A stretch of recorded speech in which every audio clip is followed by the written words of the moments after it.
Sair de um visto temporário de trabalho como um H-1B ou L1 e finalmente conquistar a residência permanente é, sem dúvida, o grande marco na carreira de muitos profissionais internacionais. É o prémio máximo, o cobiçado Green Card. Mas olha, essa jornada do visto temporário até à permanência definitiva não é uma corrida de 100 metros rasos, de jeito nenhum. É uma maratona jurídica complexa. Hoje, nesta nossa explicação, nós vamos decodificar exatamente as regras que governam como os talentos permanecem nos Estados Unidos. Mas antes da gente ir mais fundo, é super importante estabelecer que este nosso guia de hoje é puramente estratégico. Ele é rigorosamente fundamentado na lei e foi criado pelo renomado Law Offices of Norca M. Shell, LLC, baseado em Nova York. Tudo o que vamos discutir aqui tem um caráter totalmente informativo e educacional, desenhado para jogar uma luz nesse cenário tão intrincado que é o sistema de imigração americano. Ok, vamos direto ao ponto. O nosso roteiro para desvendar esse sistema está dividido em 5 partes. 1. O plano estratégico. 2. Dois caminhos principais. 3. Os pontos de controle legal. 4. Decodificando as categorias EB. E, por fim, 5. Atrasos e armadilhas. Começando pelo número 1. O plano estratégico. O objetivo da residência permanente. Sabe, para realmente dominar esse universo da imigração baseada em emprego, a gente precisa mudar um pouco a nossa perspectiva. Isso aqui é basicamente um jogo de estratégia super regulamentado que pode durar anos. Pensa bem, a própria existência dessas vias de imigração tem um motivo claro. O governo americano criou essas categorias porque eles querem reter talentos. É a forma deles dizerem, olha, as habilidades de certos pesquisadores, grandes executivos e trabalhadores essenciais trazem um impacto tão gigantesco para a nossa economia que a gente faz questão de manter esse pessoal aqui para sempre. É literalmente uma questão de interesse nacional. Parte 2. Dois caminhos principais, patrocinado contra a autopetição. Olhando de um nível mais macro, logo no começo do processo, todo profissional dá de cara com uma grande bifurcação. São duas rotas legais completamente diferentes, e a escolha aqui muda todo o cronograma. De um lado, a gente tem o caminho patrocinado. Essa é a rota padrão, onde uma empresa nos Estados Unidos assume o papel de peticionária. Eles têm que provar para o governo que precisam ativamente daquele talento específico. Do outro lado, temos o caminho da autopetição. Pensa nisso como uma verdadeira via VIP ou a pista da independência. A lei americana guarda essa rota a 7 chaves para indivíduos de altíssimo impacto, permitindo que eles ignorem totalmente aquela necessidade de ter uma oferta de emprego vinculada a uma empresa. E isso nos leva à parte 3, os pontos de controle legal, navegando pelos obstáculos. Independentemente de ir pela rota corporativa ou pela via VIP independente, não tem como fugir do escrutínio do governo. Para cruzar a linha da chegada, é obrigatório passar por até 3 postos de controlo. O passo 1 é a famigerada certificação de trabalho PERM, feita no Departamento de Trabalho.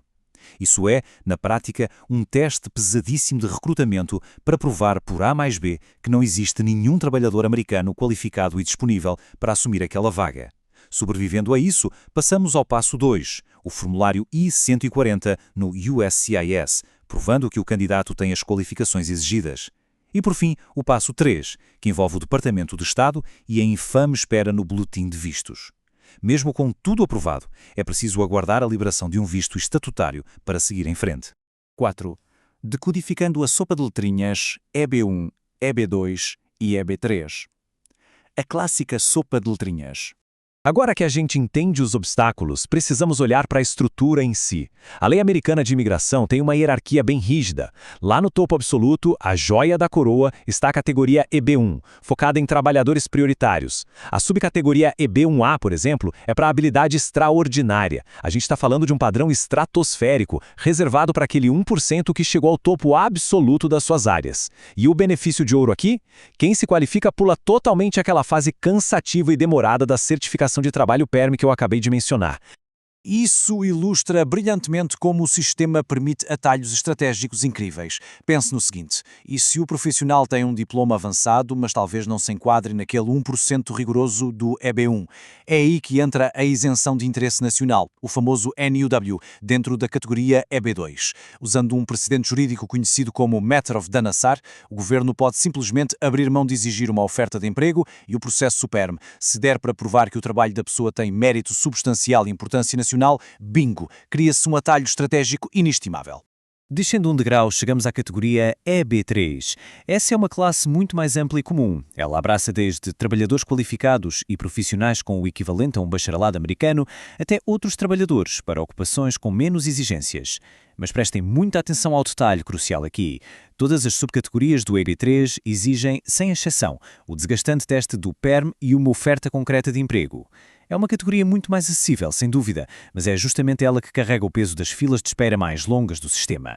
O que nos traz à quinta parte: atrasos e armadilhas, a realidade do boletim de vistos. Porque entender essas letrinhas todas resolve só uma face do cubo mágico. Na vida real, a maior dor de cabeça vem das cotas anuais fixadas por lei. O epicentro de toda a demora se resume a um teto numérico cravado no Estatuto: 140 mil. O Congresso americano limitou os vistos de imigrantes baseados em emprego a esse número por ano para o mundo inteiro. Pensa nisso. Em um mercado de trabalho global, faminto por talentos, essa cota é pulverizada muito rapidamente, gerando filas monstruosas. E é exatamente por causa desse limite apertado que surge o conceito da data de prioridade. Sabe quando a gente vai na padaria e tira aquela senha de papel? É exatamente a mesma lógica. A data de prioridade é a sua senha atrelada ao dia em que seu processo começou.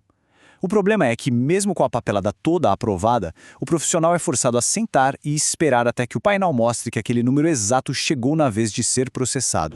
Agora, o que é realmente interessante é o documento que controla toda essa fila.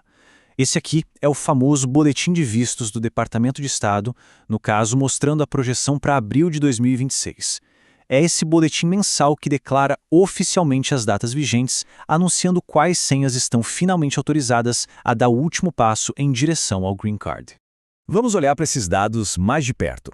A lei exige que nenhum país ultrapasse um limite rígido de 7% das cotas. Para países que enviam muitos profissionais para o ZEUA, o impacto é devastador. Reparem só nas datas de ação final para a Índia, ali no EB2 e EB3. Eles estão trabalhando em processos protocolados entre 2013 e 2014. Isso significa que tem profissionais enfrentando atrasos estonteantes de mais de uma década, 10 anos de espera. Em contraste, para a maior parte do mundo, essas mesmas categorias estão atuais ou têm uma espera muito mais contida, de cerca de 2 anos. Então, o ponto crucial aqui é ter consciência de que esperas tão longas criam enormes vulnerabilidades. O conflito de intenção, por exemplo, é um perigo. É super difícil tentar manter a validade de um visto temporário enquanto a intenção declarada é demorar lá para sempre. Existe um risco real do visto expirar antes da data de prioridade chegar. Tem também a regra de portabilidade. Uma mudança de emprego no meio do caminho pode literalmente jogar anos de espera no lixo. Mas a armadilha mais perigosa de todas é a ilusão de que um currículo espetacular garante uma rota rápida. A lei é fria. O que dita a categoria do visto não é o quão brilhante o candidato é, mas sim o que a vaga exige. Se alguém tem doutorado, mas a vaga de emprego só exige bacharelado, essa petição vai amargar na fila longa do EB3 sem choro nem vela. Resumindo a nossa análise de hoje, navegar por todas essas complexidades da imigração baseada em emprego está a anos-luz de ser um simples preenchimento de papéis burocráticos. É um xadrez governamental voltado para o longo prazo. O sucesso demanda, de verdade, uma arquitetura jurídica refinada, calculada para encaixar milimetricamente as qualificações do profissional com as exigências chatas e os limites rígidos das leis americanas. Tudo isso nos deixa com uma reflexão super importante. No meio de tantas rotas, qual avenida do projeto do Green Card é a ideal para garantir o futuro e a carreira de quem está aplicando? Cada decisão tomada no início afeta anos da vida da pessoa lá na frente. Será que o melhor é forçar o atalho do EB1? Buscar a estratégia brilhante da isenção nacional no EB2? Ou focar na estabilidade de uma vaga patrocinada no EB3? A chave de todo o sucesso é o mapeamento correto, buscar orientação de autoridades jurídicas experientes, como as encontradas no Law Offices of North KM Shell, não é apenas um detalhe, é simplesmente a peça central para transformar esse projeto de imigração em uma conquista real e duradoura.